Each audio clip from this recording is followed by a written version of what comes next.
had no regard for that person's life or anybody else's life. All I was concerned with was making as much money as I could. If you're using other people's money, then actually you can grow quickly.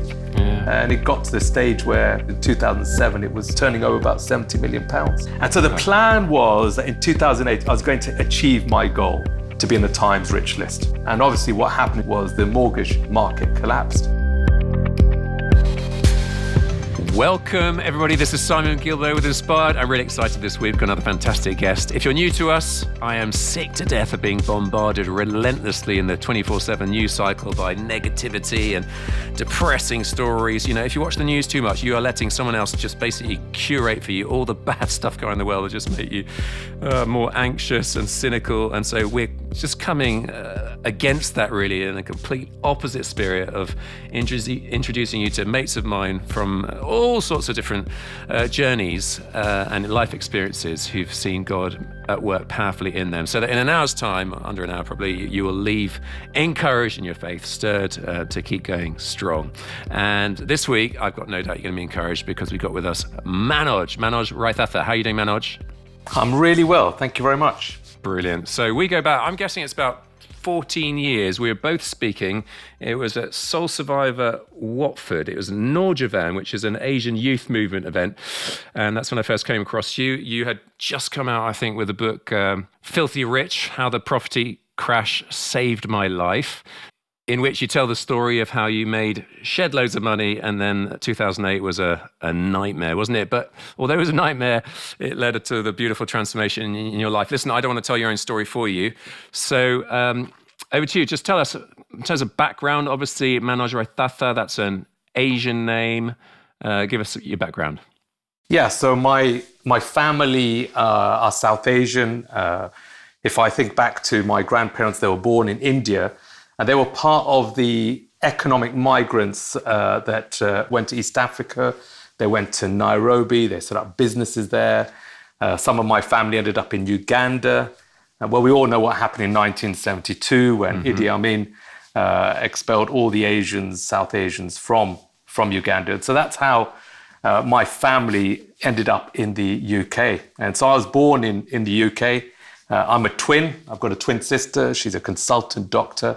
In fact, I've got a brother and sister who are twins as well. So there's two sets of twins in the family. And I was born in Watford. And I picture, I mean, I've got lots of Asian friends, both from the UK context and when we were in Burundi. And I picture that scene as, you know, incredibly close-knit families, incredibly hardworking. Was that you? Oh, absolutely. Definitely very, very close-knit. When I lived out in Kenya for a while, I remember it was my brother and sister's birthday, and literally family and friends descended on our house, and we must have been putting up about 30 members of the family. Yes, and hardworking as well. There's always that kind of work ethic in the home. I suppose it's modeled into us, so we look at the way that our parents work and we kind of follow suit.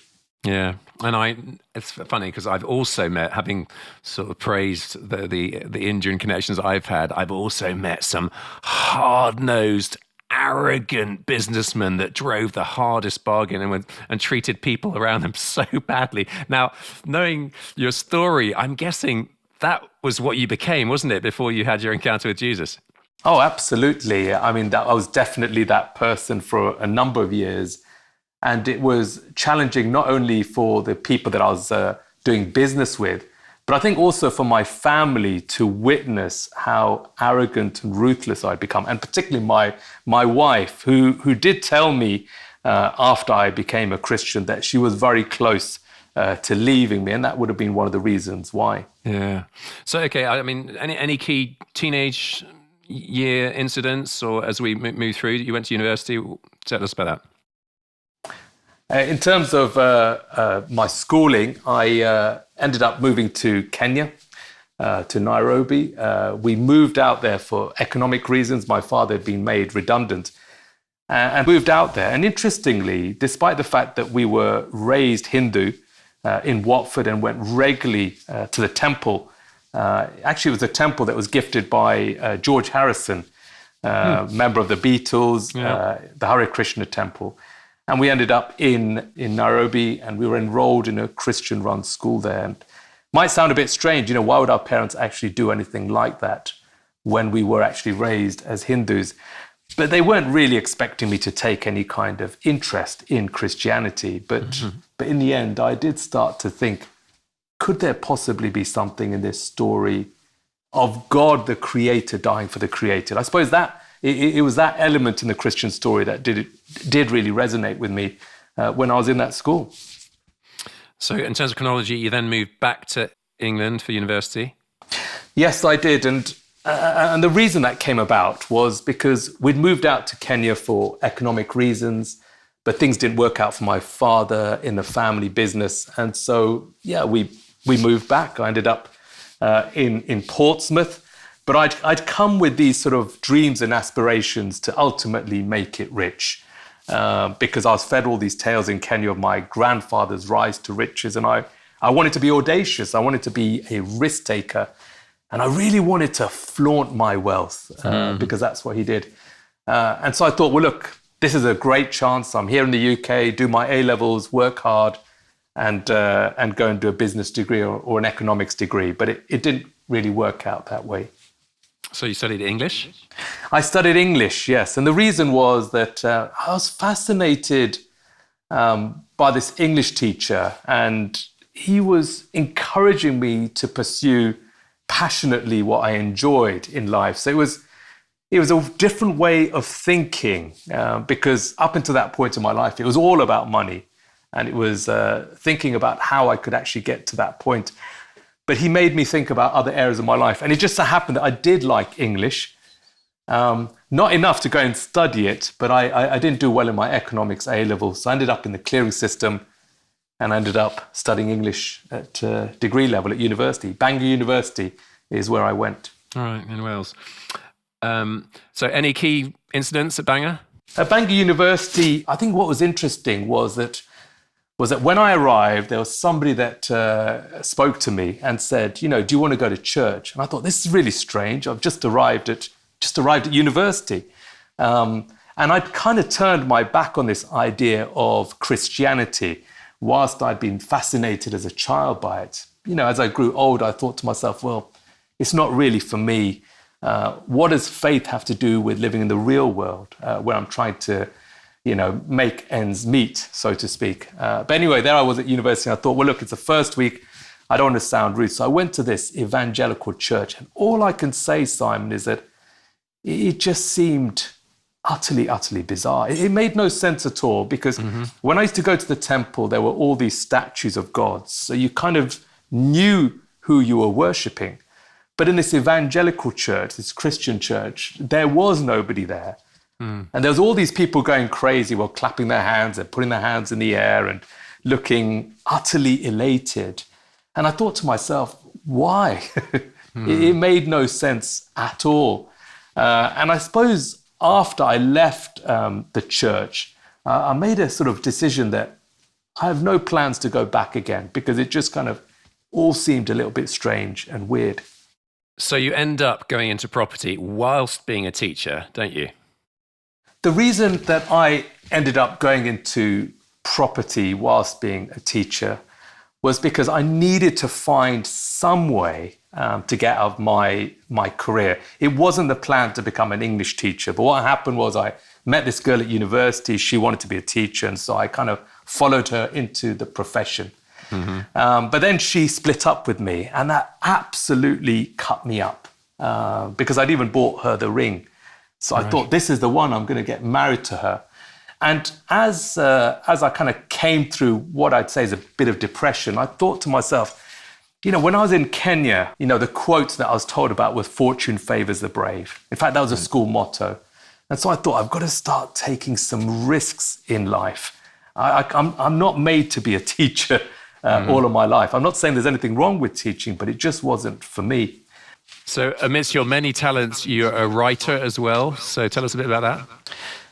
I had a short stint in writing, and the way that came about was when I was in teaching English, I thought to myself, I'm not really very good at this. All this marking that I've got to do. And one day, the head of English turned up in my classroom and looked at the whiteboard, and he said, "Manoj, you spelt separate wrong." And I thought, have I? I'm sure that's the right way to spell it. And he said, "No, that's the wrong way to spell it." So I wasn't really cut out for being an English teacher, even though I'd done an English degree. So I thought, well, look, what if I shift into drama teaching?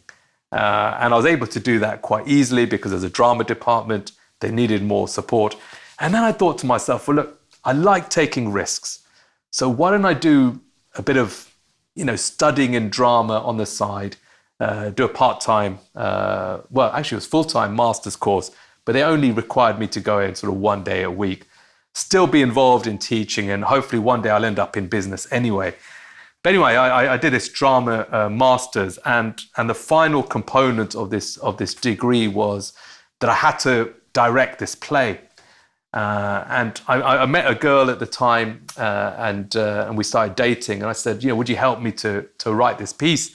Maybe this British Asian kind of comedy drama about this group of kids growing up, caught between sort of West and Eastern traditions. Mm-hmm. And she said, yeah, absolutely.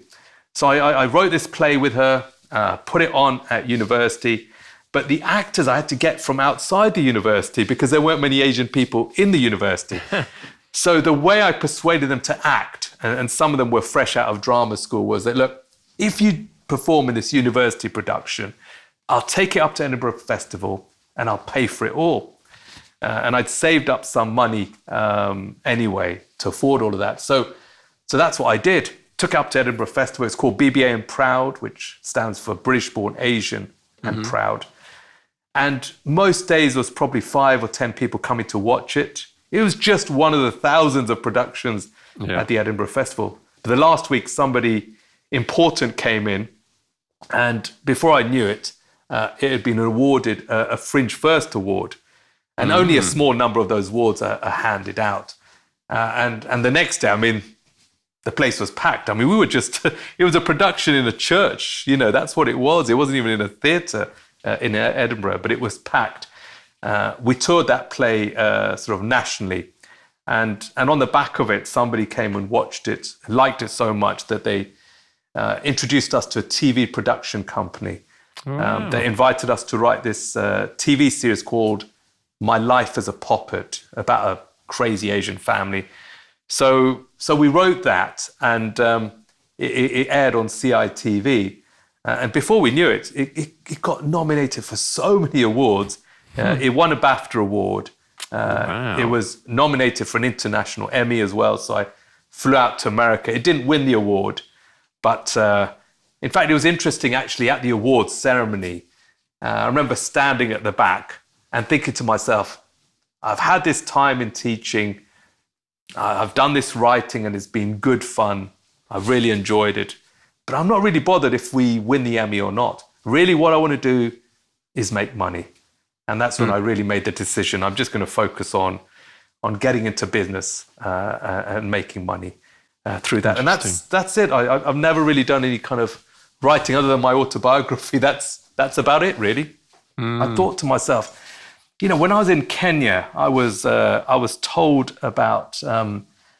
the quote that I was told about was "fortune favors the brave." In fact, that was a school motto. And so I thought, I've got to start taking some risks in life. I'm not made to be a teacher all of my life. I'm not saying there's anything wrong with teaching, but it just wasn't for me. So I did some research and I looked at this one street in Wandsworth. And I thought to myself, I'm sure at some point, yuppies are going to start moving in and chopping up these houses into flats. It was a stone's throw from East Putney, where you could buy a flat for about 110,000. Mm-hmm. But here I could buy a whole house. And so I managed to get some money together from my parents, who were able to help me out a bit. And some of the money came from selling furniture. And if I could just tell you a quick story about selling furniture, because it was really, really intrinsic to how I became a salesman.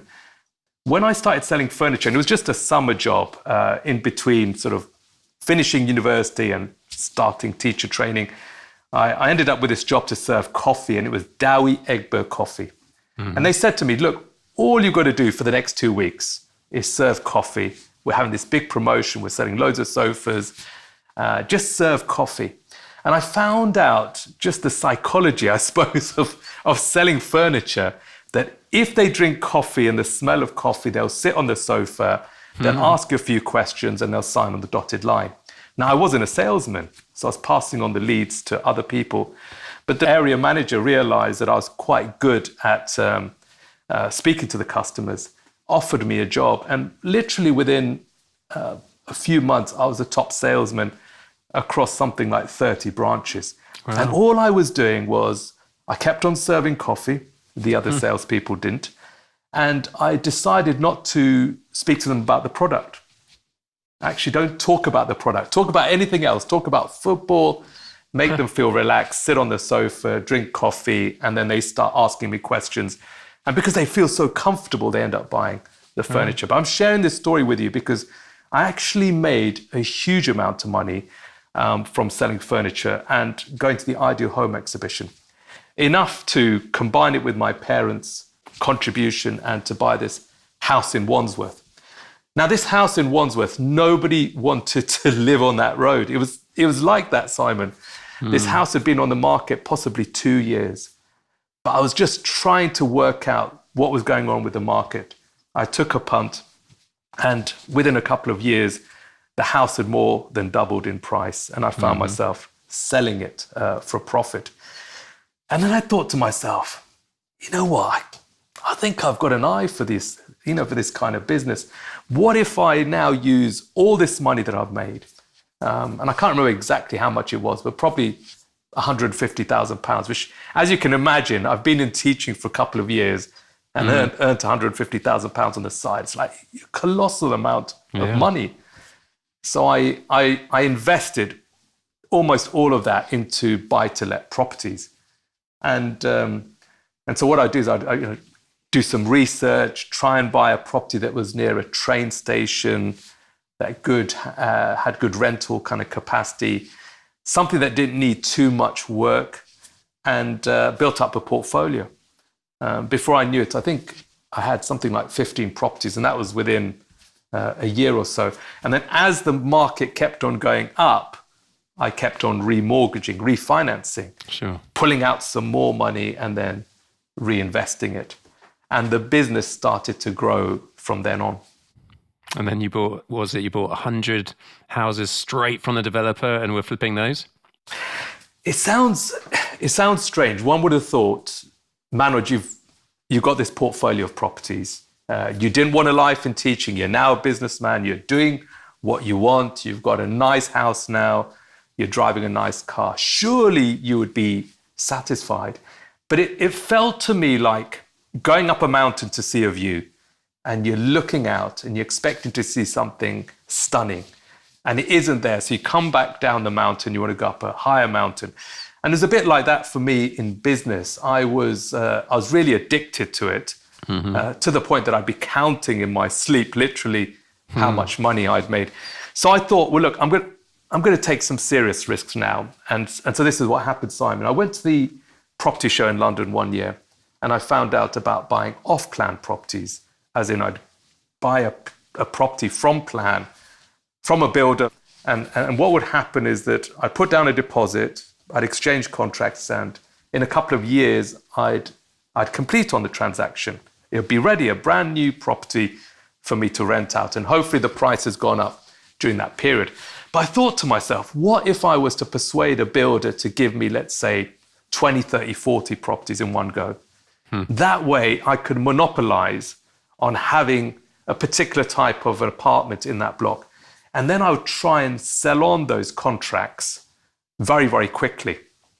Now, it was a high-risk strategy because I would need to find all these buyers to exchange contracts with me on the day that I'd exchange with the builder. But we tried it out actually with some apartments up north that were cheaper. It was very, very stressful because I had to find all these buyers within a space of about 6 weeks. And so the way it works, Simon, is that on the day that I'm exchanging contracts with the builder, all these buyers of mine are with another solicitor exchanging contracts with me. So the money is being passed down the chain. And I'm sharing this with you because actually we didn't really have the money to exchange on this kind of quantity of property. But because it worked the first time, I thought, well, let me try something bigger. And it got to the point where on one occasion I spoke to a builder up in Leeds. The value of the block was 33 million, something in that range. And I said to him, I want to buy them all. And he didn't know anything about me. I didn't really have a track record, but he didn't do any kind of due diligence. The question he asked was, are you happy to buy this block at 33 million? And can you put a reservation down on all the apartments? And I said, I can do that straight away. And the money was literally in their account probably the day after. And the agents kind of negotiated it. And he must have thought to himself, well, if he can't perform, he's going to lose that 200,000 pounds. And he said, well, you've got a couple of months to now exchange contracts on this block. So I had to find £1.5 million, which I didn't have. And so I spent literally the next sort of 2 months trying to sell these apartments, doing a lot of networking. And that's where my sort of furniture selling sort of came in handy, the whole kind of psychology. How can you encourage people to buy apartments from you? And so that's what I did. I sort of put that into practice, and I would be visiting people in their homes and trying to run little seminars to get people together and talk to them about property. But within a couple of months, I'd managed to find buyers for almost all the apartments. And I was able to exchange contracts on it using their money. Wow. And that's really how the business grew. I mean, it was an exponential growth. And it clearly would be, Simon, if you're not putting in your own money, then that's what you could do. If you're using other people's money, then actually you can grow quickly. Yeah. And it got to the stage where really, I suppose in 2007, it was turning over about 70 million pounds. Wow. And as your wife testified, you just become a really quite unpleasant person? I became a really, really unpleasant character. It's difficult to, even for me now, to look back and to think, seriously, Manoj, is that the kind of person you were? I had absolutely no regard for people. I remember persuading one guy to buy a number of properties from me. And I persuaded him. And as a result of it, well, it didn't work out for him. And he had a bit of a breakdown.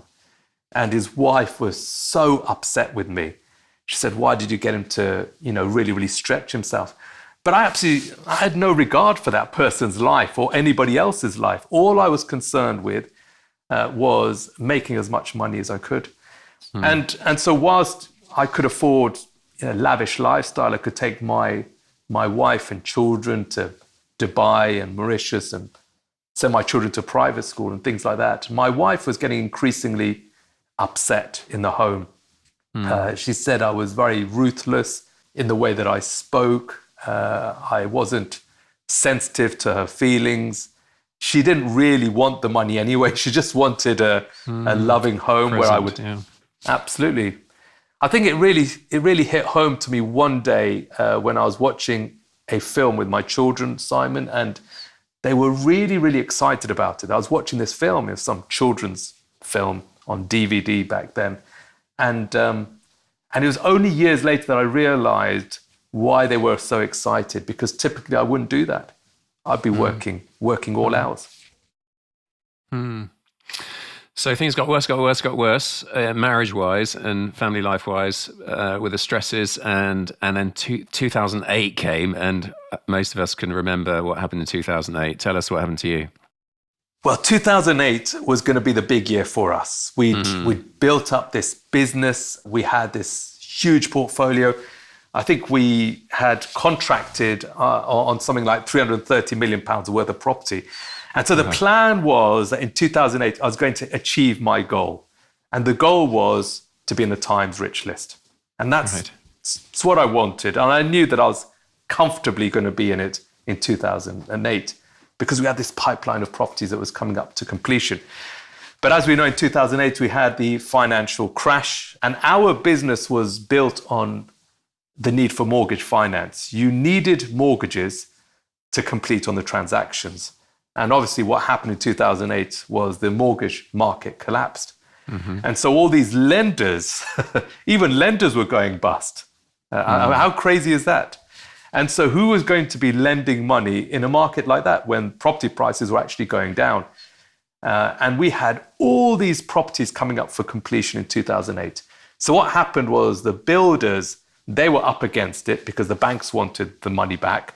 The builders were then starting to sue me. And, after me in the chain were all these investors that I'd sold on to. Well, there's no point in me suing anybody because the situation was that everybody was stuck. The values had dropped. These properties were not worth what we originally bought them for. And not only that, the mortgages were not also there. It was very, very tricky. It probably lasted about two to 3 years to just try and sort out some of the mess through that. But actually, I'll get onto that in a moment, actually how some of that got resolved. Because more importantly, in 2008, while all this was kicking off, my son also became critically ill. Now, we knew the drill, Simon. We'd go to the hospital because he had breathing difficulties as a child, and he'd be given a nebulizer, which is what happened on every occasion, and maybe he'd stay in hospital for 4 or 5 days. They'd sort out his breathing, he'd feel better, and then he'd end up back home again. But on this occasion, my wife called me and she said, I'm in the ambulance, you better get to the hospital quick. So I just, drove there as quickly as I could. And when I entered the hospital, they were trying to give him the nebulizer and it wasn't working. And so before we knew it, he was rushed into resuscitation. And I don't know where the doctors were on that day, Simon, but there were a couple of nurses. And so I was holding my son, Ishan, rushing after these nurses who are going into resuscitation. And as we get into that room, his airways just shut down. And so I'm holding my own son. He's 2 years old at the time. And he stops breathing. And before I knew it, suddenly doctors appeared out of nowhere. I mean, the room was packed. I think there must be about 15 people. He was intubated. And in those sort of situations, well, you're ushered out of the room. And what do I find myself doing in that moment is collapsing to my knees in prayer. Now, I felt a fraud doing it. I know I'd been living a very sinful life. So I was a terrible husband. I was a terrible dad. I was a terrible son. I didn't treat people properly at all. I had no regard for anybody. I'm the sort of person that if a pregnant woman, got on the train, I wouldn't have been the one getting up for her. I had no regard for anybody. And the love of money had just made me that kind of personality. But here in this moment, even though I'd heard about the Christian God at this primary school, this creator God that had died for humanity, and been excited about it and interested in it for a while, but turned my back on it in the end, there I was praying. I didn't know who I was praying to, Simon. All I knew was that I was in desperation. And when you're up against it, what else do you do? You collapse to your knees in prayer. And that's what I did. And any answer? There was an answer. My son ended up in St. Thomas's for 4 days. He was intubated. He was wired up to all kinds of machinery. I wept for 4 days. And that was really unusual because my wife had never seen me like that. But this was my son. This was my son. This was my flesh and blood. And this was the one that I was going to pass on the business to. I had all these kind of plans for the kind of life that we were going to live as a family. On the 4th day, the consultant said he's not opening his eyes anytime soon. I'm really sorry, but he suffered a huge trauma. We're still trying to figure out what is going on. And yet, at the same time, I was strengthened in some way by the prayers of a Christian couple. Now, this couple had come over from America. The guy was in the Navy. They had a family. They lived close to us, and their daughter went to the same school as ours.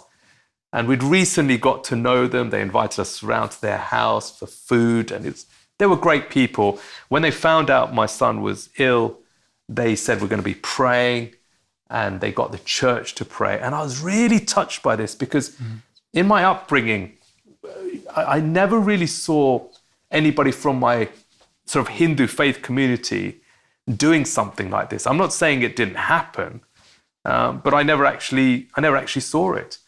But here I was witnessing the love of people. Well, of course, you welcome the prayers.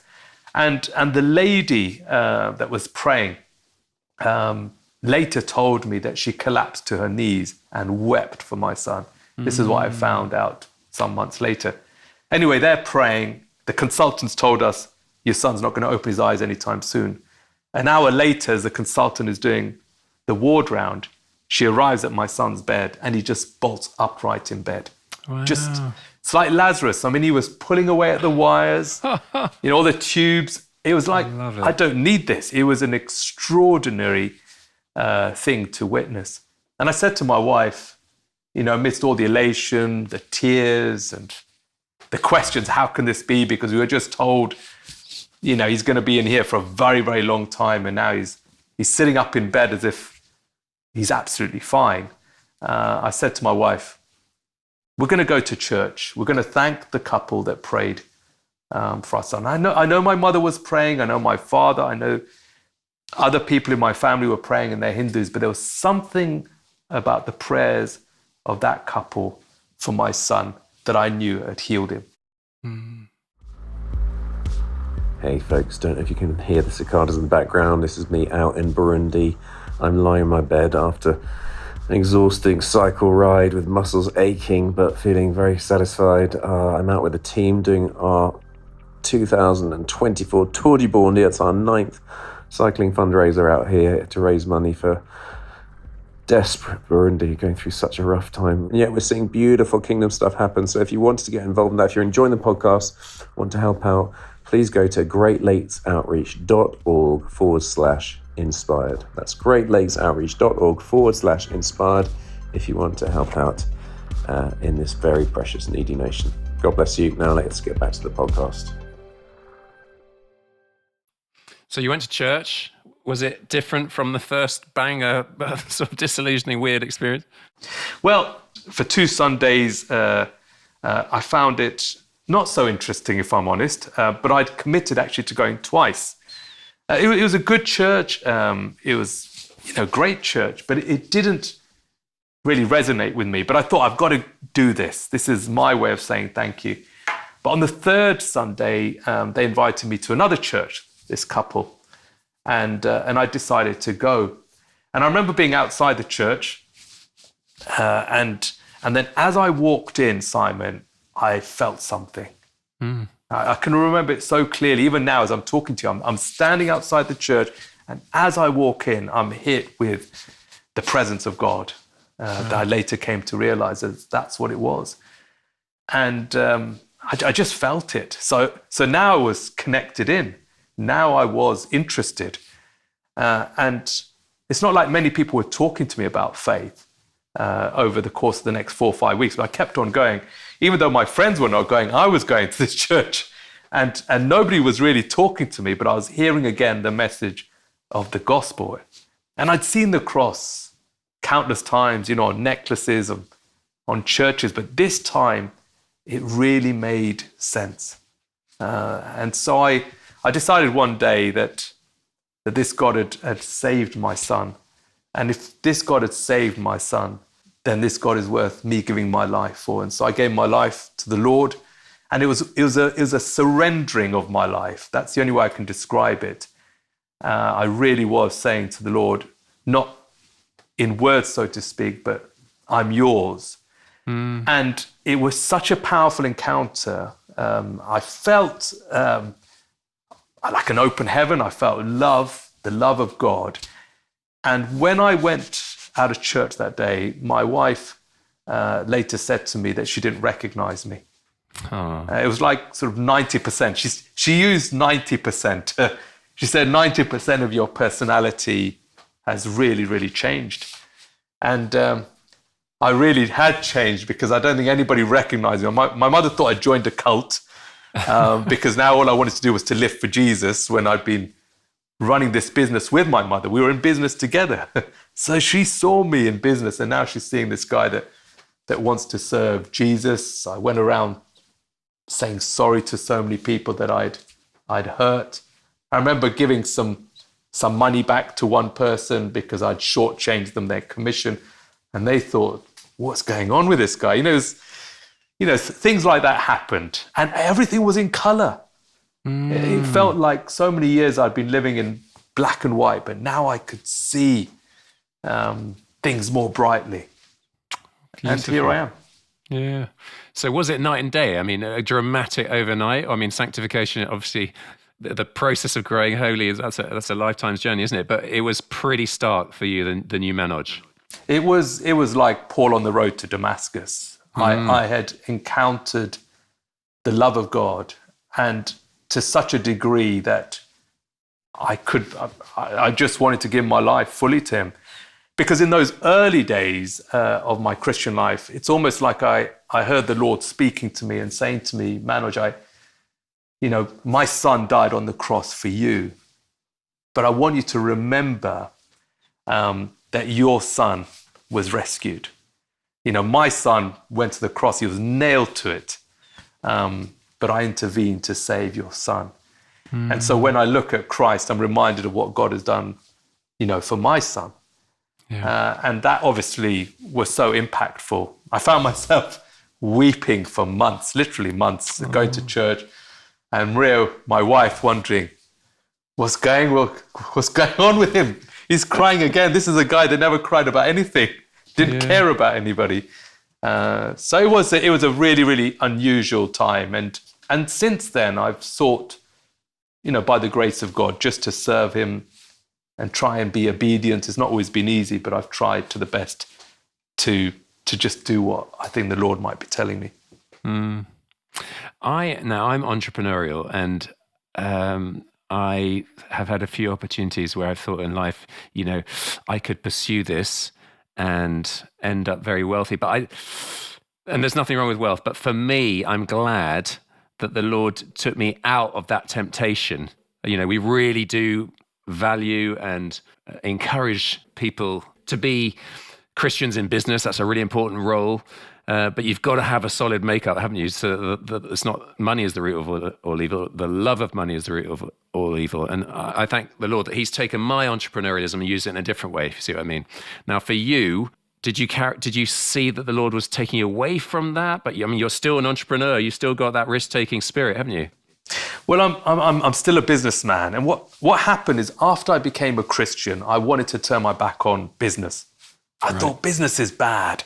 But then I found myself getting to know this vicar in the Church of England. She was a business chaplain.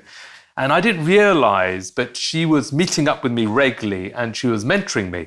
And what she was teaching me was that business is good. It can be used to advance the gospel.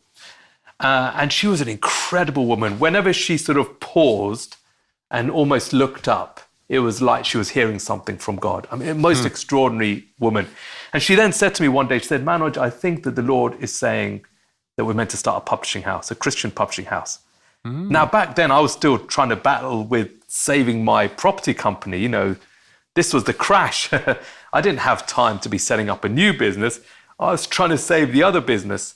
But after a month, we were sitting in a cafe, and I'd already said I'm not interested. But as I was sitting in the cafe, all I can say is that the Holy Spirit convicted me in that moment. And I said to this friend of mine, her name was Bridget, because she sadly passed away. And I said to Bridget, "You're right." And she said, "Well, you don't need to do it, Manoj, if you don't want to." And my answer to her was, I don't get a choice. I don't get a choice in these things. I can't turn around to God and say, I'm not going to do something if the Lord has clearly said that we've got to do it.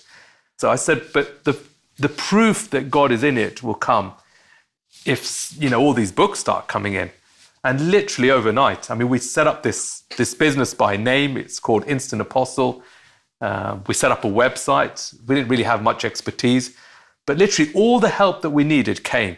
A copy editor came, a proofreader came, a cover designer came, and books came. and actually the first book that we published was a book by somebody called Sean Lambert, A Study in Christian Mindfulness. Right. He was a Baptist minister, and that book went on to sell thousands of copies. Still to this day, it's our highest selling book. Most of our books don't sell huge quantities, but it was almost like God's favor was on it. Yeah. We only put in a couple of £1,000 to set it up. And here it is today. We've never had to put in any more money.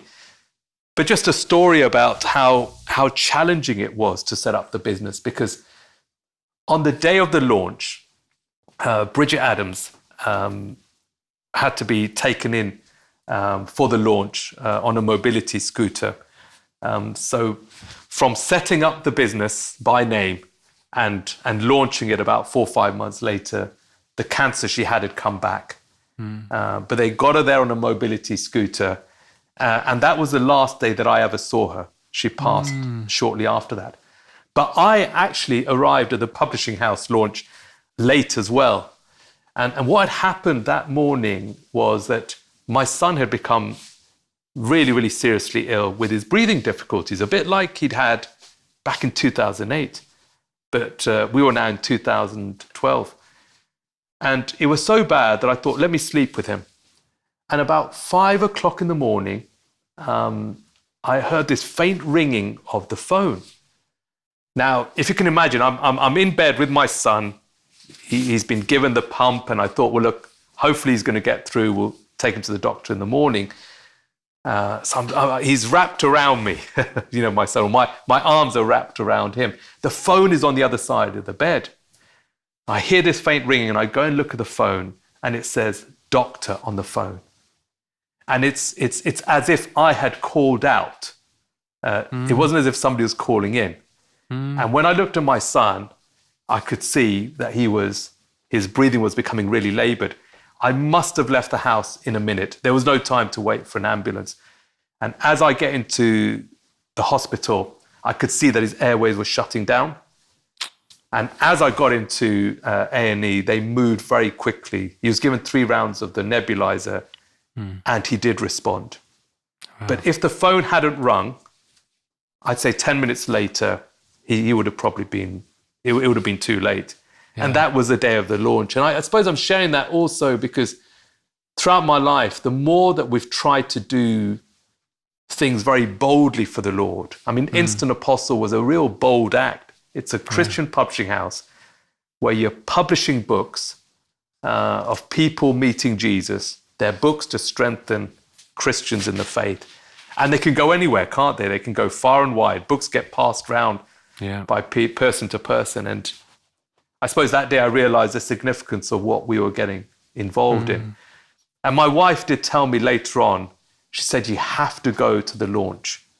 Even if you end up there right at the end, just something about the Lord's told you to do something, you've got to press on.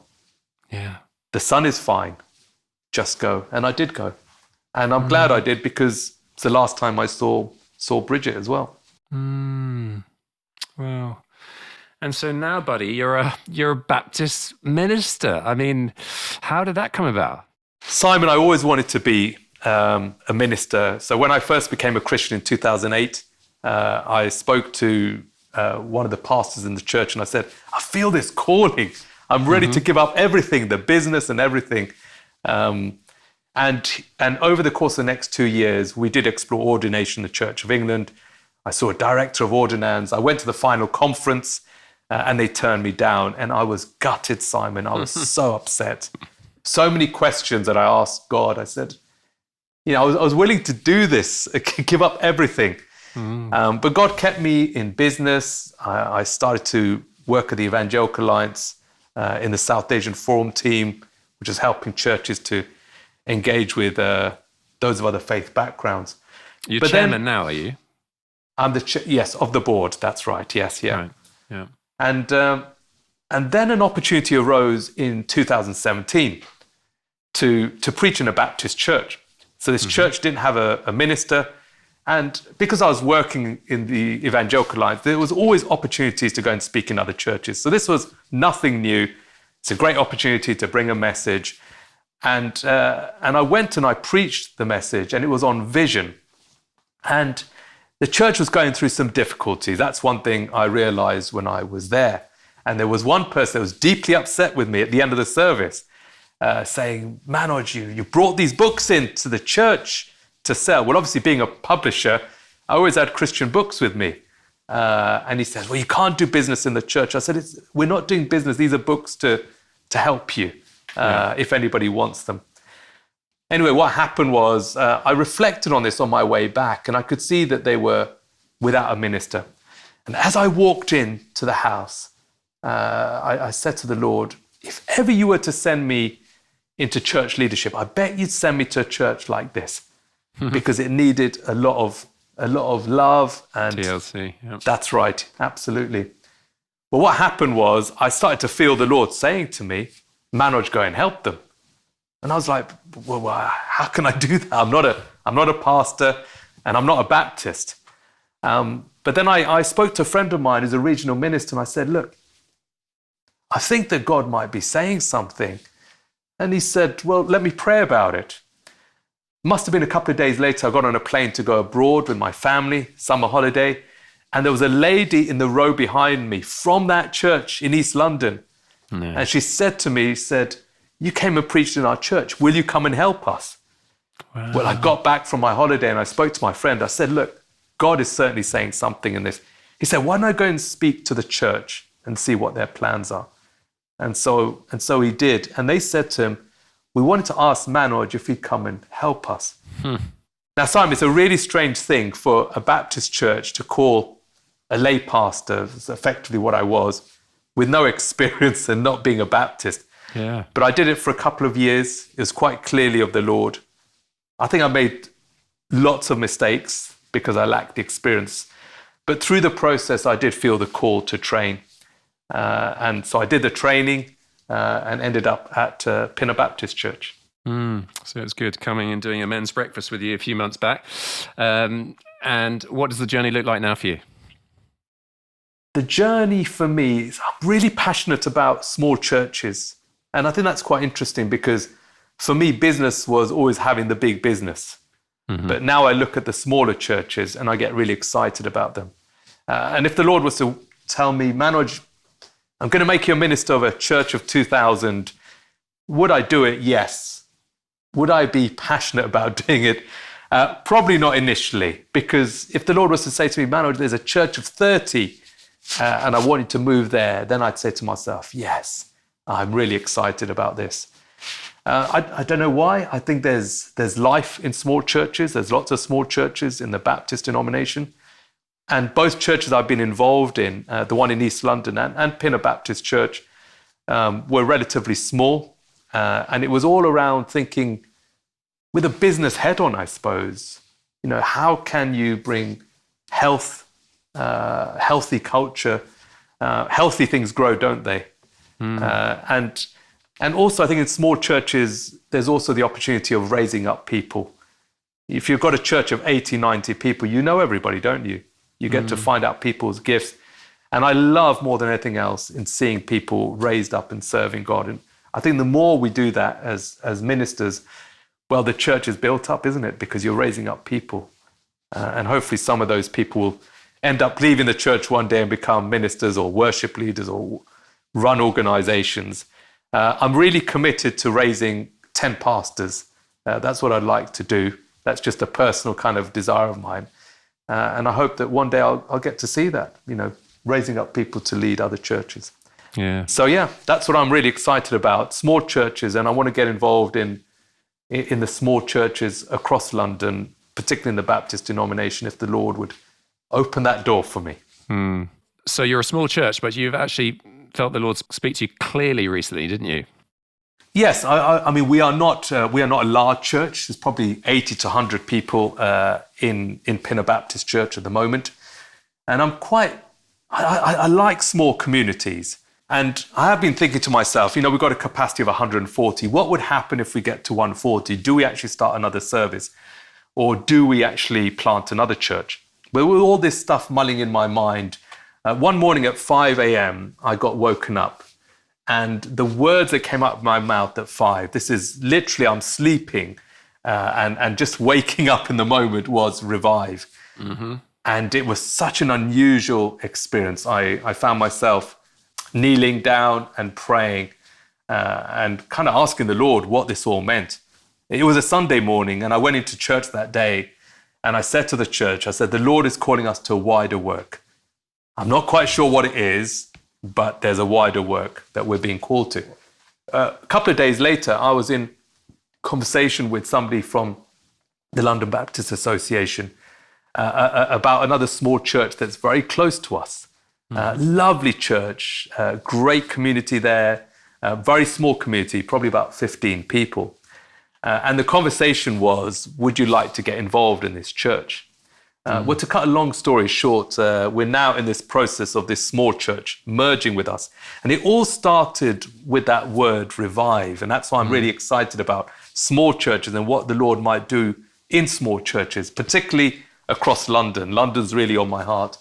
But the way that the Lord confirmed to me that this was of him, I've got to share this story with you. I ended up outside this small church to pray to God. I said, do you really want us to get involved in this? I've heard that word revive.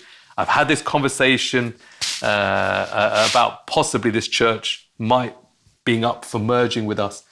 I said, Lord, give me one more sign, one more sign. So I know somebody that lives close to that church. And so I said to the Lord, I said, I'm going to walk outside that person's house. And I want to have a conversation with that person without actually knocking on the door. And if that happens, Lord, that's as clear as it can be. So I was walking down a different road at the time. I thought, let me just go for a prayer walk around the church. But in that moment, I suddenly felt, no, go to this house now where you know this person. And so I immediately went. I turned around and walked up there. And as I walked past his house, the person I knew drove into their driveway.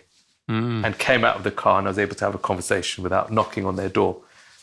So that's exciting. I love it when we expect God to speak to us, don't we? God is real. God is to be experienced. God is to be heard. And I could give you countless examples where we've experienced that as a family. Yeah. Lord, help us all to hear your voice, to be open and attentive to what you're saying, to keep in step with your spirit, not run ahead, not lag behind. So your book, Filthy Rich, How the Property Crash Saved My Life. What I love about books, having written a few, is I love it when I get messages from people that it's really impacted them, changed their life. Have you got any of those? I'm not sure if I've got anything relating to changing someone's life. But every now and then I've thought to myself, I've written this book. I don't think it's sold huge numbers of copies. Is it really making any kind of difference at all? But I remember one Catholic father contacting me when I was at the Evangelical Alliance and saying to me, I've read your book. This was the first edition of your book. I'd like you to come out to Northern Ireland. I'm a Catholic father. I have a cathedral over here, and I want you to come and preach the gospel. And I said, are you sure? I'm an evangelical. Do you want me to come and, preach in a Catholic cathedral? Am I even allowed to do that? He said, we've got the novena. I didn't quite know what that was. He said, it's going to be happening. I'm going to fly you out there. Come and stay with us a couple of days. And so I did. And so I ended up in this cathedral. There must be about 1,000 people. And he said, share your testimony. Share Jesus. Share what Jesus has done in your life. And every now and then there are stories. I mean, there's this one person in church that has a daughter, and her daughter was speaking to some friends of hers. Her daughter doesn't come to church. She's studying at the moment. And it was one of her friends that mentioned that she just read my book. And so it's interesting how God is at work behind the scenes. Sometimes you hear the stories and it's great when that happens, but it's great just to know that you've just been faithful, you've written something, and God is using it. Listen, Manoj, it's been a real pleasure to listen to your story. Have you any parting words you want to share? I suppose what I'd want to encourage people that are listening is to live for Jesus. I think we're living in a time where God is certainly on the move. We are certainly seeing extraordinary things happen. I think God is awakening some of us from this sort of lukewarm Christianity. I think I've embraced that kind of lukewarm Christianity a lot in my life. And I think that, God is on the move, and there's nothing more fulfilling and enriching in life. And indeed, that is our worship, other than to serve God. And so my encouragement is that if you're on the periphery of the church, or maybe your focus and priorities are on things that are not of God, maybe now is the time to bring yourself back at the center of the church, knowing that in God's kingdom, we've all got an intrinsic part to play. Yeah, bring it on. Oh, mate, those are good last words to close on. Thanks so much, Manoj, for your time. God bless you, brother. God bless. So, folks, another great story, isn't it? God is at work in the big and in the small, and taking hold of our gifts and using us wherever we are available for him. I hope you're inspired. I hope you're encouraged. If you are, please share this podcast with someone else. If you want to give us a great review on Spotify, iTunes, that would be a bonus. I want to thank Adam Thomas-Deer for the editing and Mike Sandyman for the mixing. Next week, another fantastic guest with us. In the meantime, go for it. God bless you, and toodaloo.